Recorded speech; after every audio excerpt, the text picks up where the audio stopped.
आर्थिक न्याय लाना और देश को एक लोक कल्याणकारी राज्य यानी एक वेलफेयर स्टेट बनाना, एक ऐसा राज्य जो अपने नागरिकों की भलाई का ध्यान रखे। वैसे ये विचार हमने सीधे सीधे नहीं अपनाया। ये स्पेनिश संविधान से आयरलैंड के संविधान में पहुंचा, उनके अनुच्छेद 45 में, और फिर आयरलैंड से हमने इसे अपने संविधान में शामिल किया। हमारी संविधान के भाग 4 यानी पार्ट 4 में अनुच्छेद 36 से लेकर 51 तक इन्हीं नीति निदेशक तत्वों के बारे में विस्तार से बताया गया है। यहाँ एक बात शुरू में ही साफ कर देना जरूरी है जो अनुच्छेद 37 में कही गई है। ये सिद्धांत देश चलाने के लिए मूलभूत मतलब फंडामेंटल तो है, बहुत जरूरी है, लेकिन आप इन्हें लागू करवाने के लिए कोर्ट नहीं जा सकते, यानी ये गैर न्यायोचित है, नॉन जस्टिशिएबल। अब यहीं से मौलिक अधिकारों और इनमें एक बड़ा फर्क सामने आता है। इस पे थोड़ी और बात करते हैं, क्या कहते हैं? बिल्कुल। मौलिक अधिकार यानी फंडामेंटल राइट्स FRS और नीति निदेशक तत्व यानी DPSP दोनों ही संविधान के महत्वपूर्ण अंग हैं, पर इनकी प्रकृति और दायरे में कुछ बुनियादी अंतर हैं जिन्हें समझना जरूरी है। हाँ। पहला अंतर तो इनके दायरे का है। DPSP का दायरा बहुत व्यापक है। ये समाज और नागरिकों के कल्याण की बात वृहद स्तर पे मतलब मैक्रो लेवल पर करते हैं। ये राज्य को बताते हैं कि उसे क्या हासिल करने की कोशिश करनी चाहिए, जैसे सामाजिक न्याय, आर्थिक समानता, बेहतर जीवन स्तर। ये एक तरह से राज्य के लिए सकारात्मक लक्ष्य हैं। अच्छा। दूसरी तरफ मौलिक अधिकार व्यक्ति पर केंद्रित हैं और ये राज्य की शक्ति पर सीमाएं लगाते हैं। ये बताते हैं कि राज्य क्या नहीं कर सकता ताकि नागरिकों की स्वतंत्रता बनी रहे। इसलिए मौलिक अधिकारों की प्रकृति अक्सर नकारात्मक या निषेधात्मक मानी जाती है। मतलब DPSP कहते हैं ये करो और FRS कहते हैं ये मत करो। हाँ, मोटा मोटा ऐसे समझ सकते हैं। DSP राज्य को कुछ करने के लिए प्रेरित करते हैं, ये सकारात्मक निर्देश हैं, जबकि मौलिक अधिकार राज्य को कुछ करने से रोकते हैं, ये निषेधात्मक है। ठीक है। और सबसे बड़ा अंतर, जैसा आपने कहा, वो है न्यायोचित होने का। मौलिक अधिकारों का हनन होने पर आप सीधे सुप्रीम कोर्ट या हाई कोर्ट जा सकते हैं, वो प्रवर्तनीय है, एनफोर्सेबल है। लेकिन DSP के साथ ऐसा नहीं है। अगर सरकार किसी निदेशक तत्व को लागू नहीं कर पाती है तो आप उसे कोर्ट के जरिए लागू नहीं करवा सकते। ये नैतिक और राजनीतिक निर्देश ज्यादा हैं, कानूनी बाध्यता कम। हाँ, ये गैर न्यायोचित वाला पहलू अक्सर छात्रों को कंफ्यूज करता है, लेकिन इसका मतलब ये बिल्कुल नहीं है कि DSP कम महत्वपूर्ण है। सुप्रीम कोर्ट ने भी कई बार कहा है कि ये मौलिक अधिकारों के अधीन नहीं है, बल्कि दोनों एक दूसरे के पूरक हैं, साथ साथ चलते हैं। बिल्कुल। एक आदर्श राज्य व्यवस्था वही है जहां मौलिक अधिकार और नीति निदेशक तत्व दोनों का सम्मान हो और उनके बीच संतुलन बना रहे। अच्छा, इन सिद्धांतों को और बेहतर तरीके से समझने के लिए इन्हें आमतौर पर 3 श्रेणियों में बांटा जाता है, उनकी सोच और उद्देश्यों के आधार पर। ये है समाजवादी सिद्धांत, गांधीवादी सिद्धांत और उदार बौद्धिक सिद्धांत। चलिए एक एक करके इनकी बात करते हैं। समाजवादी सिद्धांतों से शुरू करें। हाँ बिल्कुल। समाजवादी सिद्धांत, जैसा कि नाम से ही पता चलता है, इनका झुकाव समाजवाद की ओर है। इनका लक्ष्य है सामाजिक और आर्थिक न्याय की स्थापना करना, आय और अवसरों की असमानताओं को कम करना और एक लोक कल्याणकारी राज्य की नींव रखना। जैसे कि मिसाल के तौर पर अनुच्छेद 38 आर्टिकल 38 को देखिए।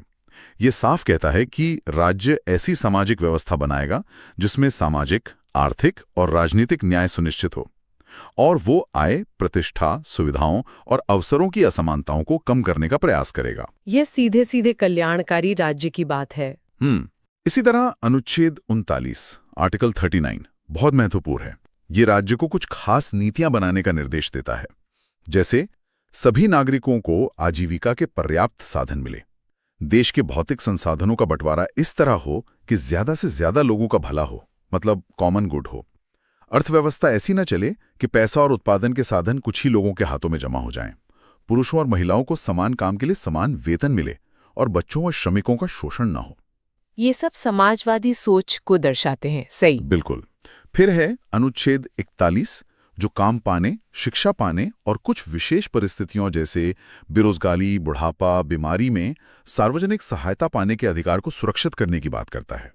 अनुच्छेद 42 काम करने की न्यायपूर्ण और मानवीय दशाओं और महिलाओं के लिए मातृत्व राहत यानी मैटरनिटी रिलीफ का प्रावधान करने को कहता है। ये भी बहुत जरूरी है। हाँ, और अनुच्छेद 43 सभी कामगारों के लिए एक निर्वाह मजदूरी लिविंग वेज और बेहतर जीवन स्तर सुनिश्चित करने का प्रयास करने को कहता है। और अनुच्छेद 43A, जिसे बाद में जोड़ा गया, उद्योगों के प्रबंधन में श्रमिकों की भागीदारी की बात करता है।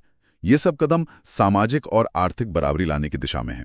बिल्कुल, ये सिद्धांत दिखाते हैं कि संविधान निर्माताओं का सपना सिर्फ राजनीतिक आजादी तक सीमित नहीं था, वो आर्थिक और सामाजिक बराबरी भी चाहते थे। अब बात करते हैं गांधीवादी सिद्धांतों की। नाम से ही स्पष्ट है, ये महात्मा गांधी के विचारों और उनके सपनों के भारत की झलक देते हैं। हाँ, गांधी जी का प्रभाव इन पर साफ दिखता है। जैसे अनुच्छेद 40 आर्टिकल 40, जो कहता है कि राज्य ग्राम पंचायतों को संगठित करेगा और उन्हें शक्तियां देगा ताकि वे स्वशासन की इकाइयों के रूप में काम कर सकें।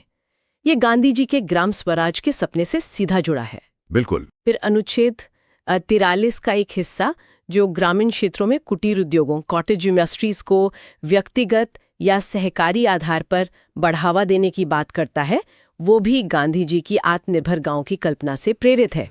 इसी तरह अनुच्छेद 46 समाज के कमजोर वर्गों, खासकर अनुसूचित जातियों एससीज, अनुसूचित जनजातियों एसटीज और अन्य पिछड़े वर्गों के शैक्षिक और आर्थिक हितों को बढ़ावा देने और उन्हें शोषण से बचाने की बात करता है। ये गांधी जी के सर्वोदय और अंत्योदय के विचारों के अनुरूप है। सही। फिर अनुच्छेद 47 का वो हिस्सा जो नशीले पेय और स्वास्थ्य के लिए हानिकारक दवाओं के सेवन पर रोक लगाने का प्रयास करने को कहता है, औषधीय प्रयोगों को छोड़कर। वो भी गांधी जी के नैतिक और सामाजिक सुधारों से जुड़ा है। हाँ, ये भी गांधीवादी सिद्धांत है। और अनुच्छेद 48 जो गायों, बछड़ों और अन्य दुधारू व भारवाहक मवेशियों के वध पर रोक लगाने और उनकी नस्लों में सुधार करने की बात करता है, इसमें भी गांधी जी के विचारों की प्रतिध्वनि है। तो ये थे गांधीवादी सिद्धांत। अब तीसरी श्रेणी पर आते हैं, उदार बौद्धिक सिद्धांत यानी लिबरल इंटेलेक्चुअल प्रिंसिपल्स। ये सिद्धांत उदारवाद, लिबरलिज्म की विचारधारा और आधुनिक तार्किक सोच पर आधारित हैं। इसमें कौन कौन से आते हैं? इसमें सबसे चर्चित शायद अनुच्छेद 44 आर्टिकल 44 है, जो कहता है कि राज्य भारत के सभी नागरिकों के लिए एक समान नागरिक संहिता यूनिफॉर्म सिविल कोड यूसीसी लाने का प्रयास करेगा। हाँ, यूसीसी तो हमेशा चर्चा में रहता है। बिल्कुल। फिर है अनुच्छेद 45 आर्टिकल 45। ये अब प्रारंभिक बचपन की देखभाल और 6 साल से कम उम्र के बच्चों की शिक्षा से संबंधित है। पहले इसमें 14 साल तक के बच्चों के लिए मुफ्त और अनिवार्य शिक्षा की बात थी, लेकिन 86वें संशोधन के बाद 6 से 14 साल के बच्चों की शिक्षा अनुच्छेद 21A के तहत मौलिक अधिकार बन गई और अनुच्छेद 45 का फोकस बदल गया। अच्छा, ये बदलाव हुआ था। हाँ। फिर अनुच्छेद 48 का एक हिस्सा कृषि और पशुपालन को आधुनिक और वैज्ञानिक तरीके से संगठित करने की बात करता है। अनुच्छेद 48A, जिसे 42वें संशोधन से जोड़ा गया, पर्यावरण की रक्षा और सुधार करने तथा वनों और वन्यजीवों की सुरक्षा का निर्देश देता है। ये आज के समय में कितना महत्वपूर्ण है? बहुत ज्यादा। फिर अनुच्छेद 49 राष्ट्रीय महत्व के स्मारकों और ऐतिहासिक स्थानों की रक्षा करने का दायित्व राज्य को सौंपता है। अनुच्छेद 50 एक बहुत ही महत्वपूर्ण सिद्धांत है। ये राज्य की लोक सेवाओं में न्यायपालिका को कार्यपालिका से अलग रखने की बात करता है, सेपरेशन ऑफ पावर्स, ताकि न्यायपालिका स्वतंत्र रूप से काम कर सके। हाँ, इंडिपेंडेंस ऑफ जुडिशरी। सही। और अंत में अनुच्छेद 51 आर्टिकल 51, जो भारत की विदेश नीति का आधार है। ये अंतर्राष्ट्रीय शांति और सुरक्षा को बढ़ावा देने, राष्ट्रों के बीच न्यायपूर्ण संबंध बनाए रखने, अंतर्राष्ट्रीय कानूनों का सम्मान करने और अंतर्राष्ट्रीय विवादों को मध्यस्थता से सुलझाने के लिए प्रोत्साहित करने की बात करता है। तो ये 3 श्रेणियां हमें डीएसपीज के पीछे की अलग-अलग विचारधाराओं को समझने में मदद करती हैं। कहीं समाजवादी झुकाव है, कहीं गांधी जी की छाप है, तो कहीं आधुनिक उदारवादी सोच। लेकिन जैसा कि हम जानते हैं, संविधान एक स्थिर दस्तावेज नहीं है। समय के साथ इसमें बदलाव होते हैं। डीएसपी में भी कुछ महत्वपूर्ण संशोधन हुए हैं, जिन्होंने इनके दायरे को और बढ़ाया है। हाँ, ये जानना भी जरूरी है। इसमें 42वां संविधान संशोधन अधिनियम 1976 बहुत अहम है। इसे तो मिनी संविधान भी कहा जाता है। इसने डीएसपी में कुछ नई बातें जोड़ी, जैसे अनुच्छेद 39A, गरीबों को समान न्याय और मुफ्त कानूनी सहायता मिले, ये सुनिश्चित करना। Legal aid. हाँ। अनुच्छेद 43A, उद्योगों के प्रबंधन में श्रमिकों की भागीदारी। और अनुच्छेद 48A, पर्यावरण की रक्षा और सुधार। ये तीनों ही आज के संदर्भ में बहुत प्रासंगिक है। बिल्कुल। फिर आया 44वां संविधान संशोधन अधिनियम 1978। इसने अनुच्छेद 38 में एक बात और जोड़ी कि राज्य न केवल व्यक्तियों के बीच बल्कि अलग-अलग क्षेत्रों में रहने वाले या अलग-अलग काम करने वाले लोगों के समूहों के बीच भी आय, प्रतिष्ठा, सुविधाओं और अवसरों की असमानताओं को कम करने का प्रयास करेगा। अच्छा, मतलब असमानता को और व्यापक रूप से देखा गया। हाँ, ये असमानता को और गहराई से संबोधित करने की कोशिश थी। इसी संशोधन ने संपत्ति के अधिकार को मौलिक अधिकारों की सूची से हटाया था, जो एक तरह से अनुच्छेद 39B और C, मतलब संसाधनों का उचित वितरण और धन के संकेंद्रण पर रोक को लागू करने की दिशा में एक कदम माना जा सकता है। और फिर 86वां संशोधन अधिनियम 2002 ने शिक्षा के अधिकार को मौलिक अधिकार बना दिया, अनुच्छेद 21A के तहत। इससे अनुच्छेद 45 का स्वरूप बदल गया, जैसा कि हमने पहले बात की। अब वो अर्ली चाइल्डहुड केयर और 6 साल से कम उम्र की शिक्षा पर फोकस करता है। सही। तो ये संशोधन दिखाते हैं कि कैसे डीपीएसपी स्थिर नहीं रहे, बल्कि बदलती जरूरतों के हिसाब से उनमें नई चीजें जुड़ती गईं। लेकिन वो सवाल अपनी जगह बना रहता है, मौलिक अधिकार जो लागू करवाए जा सकते हैं और डीपीएसपी जो नहीं करवाए जा सकते, इनके बीच अगर टकराव हो तो क्या होगा? न्यायपालिका ने इस सवाल से कैसे निपटा है, ये जानना बहुत जरूरी है। इसका एक पूरा इतिहास रहा है। हाँ, ये टकराव वाला बिंदु हमेशा से अहम रहा है। शुरुआत में 1951 के चंपकम दोराय राजन बनाम मद्रास राज्य मामले में सुप्रीम कोर्ट ने कहा कि अगर एफआर और डीपीएसपी में टकराव होता है तो एफआर ही मान्य होंगे। डीपीएसपी को एफआर के सहायक मतलब सबऑर्डिनेट के रूप में काम करना होगा। लेकिन कोर्ट ने यह भी कहा कि संसद संशोधन करके एफआर को बदल सकती है। तो शुरू में एफआर ऊपर थे। हाँ, ऐसा कह सकते हैं। लेकिन 1967 में गोलकनाथ बनाम पंजाब राज्य मामले में सुप्रीम कोर्ट ने अपना रुख बदल दिया। कोर्ट में कहा कि संसद डीपीएसपी को लागू करने के लिए भी मौलिक अधिकारों में संशोधन नहीं कर सकती, क्योंकि मौलिक अधिकार ट्रांसेंडेंटल और इम्यूटेबल हैं, मतलब बहुत पवित्र और अपरिवर्तनीय। अरे, तो ये तो बिल्कुल उल्टा हो गया। हाँ, इसने एक बड़ी संवैधानिक बहस खड़ी कर दी। संसद की शक्ति पर सवाल उठ गया। इस गतिरोध को तोड़ने वाला फैसला आया 1973 में केशवानंद भारती बनाम केरला राज्य मामले में। यह भारतीय संवैधानिक इतिहास का सबसे महत्वपूर्ण मामला माना जाता है। हाँ, केशवानंद भारती केस ये तो बहुत सुना है। बिल्कुल। इसमें सुप्रीम कोर्ट ने गोलकनाथ मामले के फैसले को पलट दिया और कहा कि संसद संविधान के किसी भी हिस्से में संशोधन कर सकती है, जिसमें मौलिक अधिकार भी शामिल हैं। लेकिन, और ये लेकिन बहुत बड़ा था, संसद संविधान के मूल ढांचे यानी बेसिक स्ट्रक्चर को नहीं बदल सकती। Basic structure doctrine. हाँ, मूल ढांचा क्या है ये कोर्ट समय समय पर बताएगा। इसी फैसले के बाद संपत्ति के अधिकार को मौलिक अधिकार से हटाया गया, जैसा आपने पहले बताया था। तो मतलब संसद संशोधन कर सकती है, पर एक सीमा के अंदर। सही। और फिर 1980 में मिनर्वा मिल्स बनाम भारत संघ मामले में सुप्रीम कोर्ट ने इस संतुलन को और स्पष्ट किया। कोर्ट ने कहा कि मौलिक अधिकार और नीति निर्देशक तत्व संविधान रूपी रथ के दो पहिए हैं। दोनों के बीच सामंजस्य और संतुलन ही संविधान के मूल ढांचे का हिस्सा है। आप एक को दूसरे पर पूरी तरह हावी नहीं कर सकते।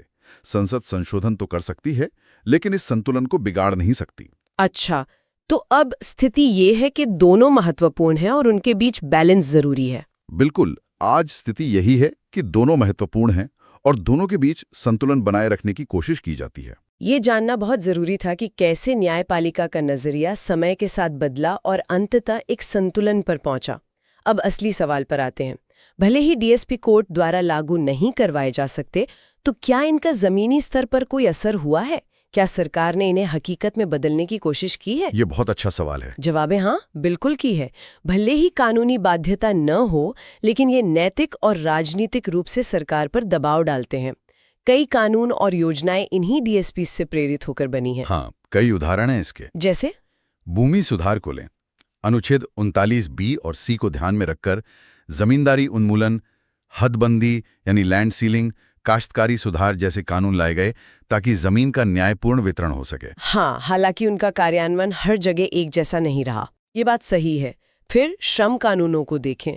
न्यूनतम मजदूरी अधिनियम, समान पारिश्रमिक अधिनियम, मातृत्व लाभ अधिनियम, बाल श्रम निषेध अधिनियम, बंधुआ मजदूरी उन्मूलन अधिनियम, ये सब अनुच्छेद 39, 41, 42, 43 जैसे डीएसपीपी को लागू करने की कोशिशें हैं। बिल्कुल, श्रमिकों के हितों की रक्षा के लिए ये कानून महत्वपूर्ण रहे हैं। फिर पंचायती राज व्यवस्था का गठन तो सीधे सीधे अनुच्छेद 40 को लागू करना था, जिसे 73वें संशोधन से संवैधानिक दर्जा मिला। हाँ, ग्रासरूट डेमोक्रेसी। और कुटीर उद्योगों अनुच्छेद 43 को बढ़ावा देने के लिए खादी और ग्रामोद्योग आयोग KVIC जैसे संस्थान बने। और शिक्षा के क्षेत्र में अनुच्छेद 45 और फिर अनुच्छेद 21A के तहत शिक्षा का अधिकार कानून RTE एक्ट आया। हाँ, ये एक बड़ा कदम था। ग्रामीण विकास अनुच्छेद 47 के लिए मनरेगा जैसी बड़ी योजनाएं चल रही हैं। पर्यावरण संरक्षण अनुच्छेद 48A के लिए वन्यजीव संरक्षण अधिनियम, wild life protection act, one संरक्षण अधिनियम, फॉरेस्ट कंजर्वेशन एक्ट, पर्यावरण संरक्षण अधिनियम, एनवायरमेंट प्रोटेक्शन एक्ट जैसे कानून बनाए गए। और प्रदूषण नियंत्रण बोर्ड भी बने। हाँ, और राष्ट्रीय धरोहर अनुच्छेद 49 की रक्षा के लिए भी प्राचीन स्मारक और पुरातत्व स्थल और अवशेष अधिनियम है। तो ये लिस्ट दिखाती है कि डीपीएसपी सिर्फ कागजी बातें नहीं है, इन्होंने देश की नीतियों और कानूनों को दिशा दी है। बेशक इन्हें पूरी तरह से लागू करने में अभी भी चुनौतियां हैं, लेकिन ये लगातार सरकार के लिए एक मार्गदर्शक की भूमिका निभाते हैं। सही बात है, इनका प्रभाव अनदेखा नहीं किया जा सकता। तो कुल मिलाके राज्य के नीति निदेशक तत्व हमारे संविधान की आत्मा का एक अहम हिस्सा हैं। ये वो आईना है जो दिखाते हैं कि हम एक राष्ट्र के रूप में क्या बनना चाहते हैं, एक न्यायपूर्ण, समान और कल्याणकारी समाज। भले ही आप इन्हें लेकर कोर्ट न जा सकें, लेकिन ये सरकार की जिम्मेदारी तय करते हैं और नागरिकों को ये याद दिलाते हैं कि उन्हें अपनी सरकार से क्या उम्मीदें रखनी चाहिए। बिल्कुल सही कहा। ये एक तरह से हमारे राष्ट्रीय विवेक की आवाज है, नैतिक दिशा दिखाते हैं। लेकिन जैसा आपने कहा, आदर्श स्थापित करना एक बात है और उन्हें जमीन पर उतारना दूसरी। यहीं पर असली चुनौती आती है। उदाहरण के लिए अनुच्छेद 38 में सामाजिक और आर्थिक न्याय की बात है, या अनुच्छेद 44 में समान नागरिक संहिता की। आज के जटिल भारतीय समाज में इन महान आदर्शों को पूरी तरह से लागू करने में सबसे बड़ी व्यावहारिक बाधाएं क्या हो सकती हैं? क्या केवल कानून बना देना काफी है, या सामाजिक सोच और संरचनाओं में भी बदलाव जरूरी है? इन सवालों पर सोचना हमें इन सिद्धांतों की गहराई और उनकी समकालीन चुनौतियों को समझने में मदद करता है। बिल्कुल, ये सोचने वाली